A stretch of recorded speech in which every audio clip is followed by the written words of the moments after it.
Right then, let's talk about eating out. No, not that kind, you dirty, dirty cunts. I'm talking about eating out as in, going to a restaurant or going for a few drinks or socialising. Because it kind of acts as a huge limiting barrier to people wanting to lose weight, make progress, and transform their body. The general consensus is that they struggle making better choices, better decisions, and ultimately keeping on track when obviously they're convinced or persuaded to go out to eat. But I've got a few different steps and a few different things that you can do to make it a hell of a lot more easier, ultimately allowing you to actually stick to the goals that you want. So first thing that you can do when you go out for a meal or go out for drinks is plan ahead. This sounds really, really, really simple, but believe me, it is very, very effective. Google what it is that you're going to eat before you actually go out to eat. Make a note of the calories within the food that you're thinking of eating, or make a note of the amount of calories within the drinks that you're going to be drinking, and track that ahead of time. Because then you've got a set plan of action that you're wanting to follow. You know exactly what you're going to eat, you know exactly what you're going to drink,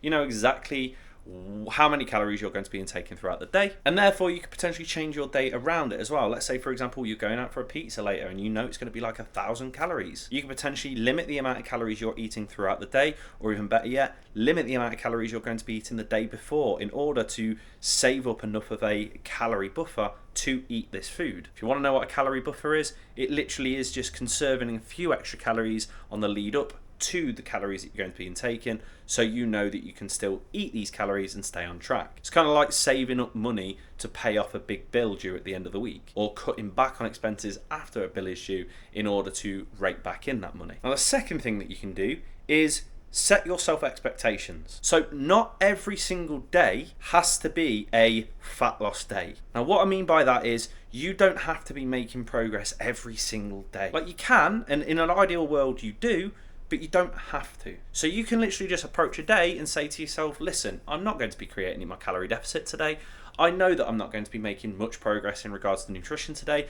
I don't give a fuck. I just want to go out and enjoy myself. And that's absolutely fine, because as long as you stay consistent throughout the rest of the week and the rest of the month, you are still going to make progress as an average. Not every single day has to be perfect. And if you set yourself expectations, saying to yourself, today I won't be creating a calorie deficit, today is just about enjoyment and having some nice time with my friends, you're not going to be disappointed at that potential lack of progress that you're going to be making. You've set expectations for the day, and therefore set expectations for your progress or lack thereof. Thirdly, make smarter, more supportive, more better choices for doing it. So when you're going out, obviously stick to the food that you're going to be eating. Don't be a bellend with it. Don't eat food for the sake of eating food, like because there's an offer on, or you can upgrade to a large meal for just an extra £1, because you most likely don't need that large meal. You're probably going to be full up and satiated just from eating the regular portion that you planned ahead of eating. Don't go for the size, don't go for the starters, don't go for the dessert, don't go for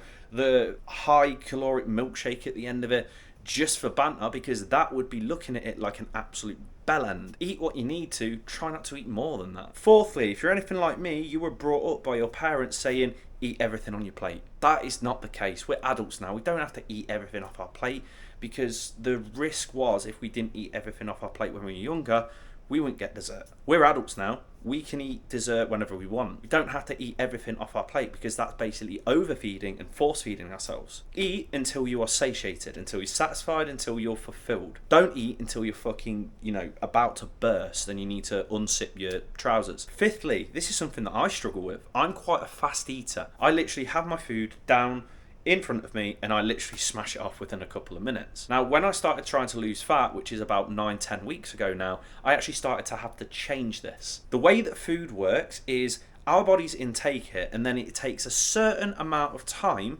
before it can start producing the signals to our brain saying, okay, we've just eaten food, we're a little less hungry. So what I want you to do is, after every bite, take your time to chew your food. Take your time to eat the meal. Potentially even put your knife and fork down after every single bite just to eat this food, rather than going straight for the next bite and shoveling it in, because your body won't be producing the signals suggesting that you've eaten the food and therefore are less hungry. And this will just result in you overeating. And sickly, and number 6, remember, it's always your choice. You are not controlled by other people. You don't have to do what other people say.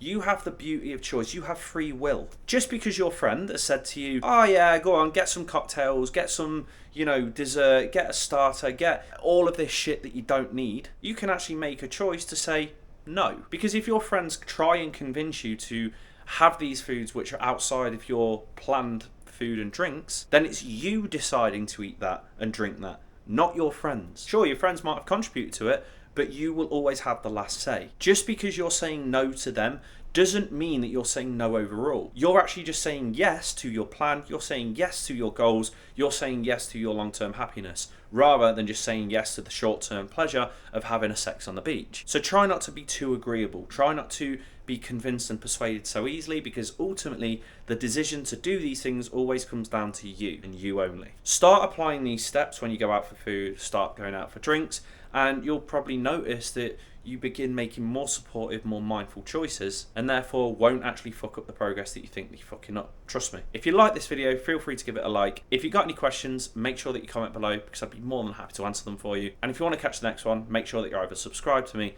or following me. And then you get to see my navy jumper with grey joggers all again. Woo!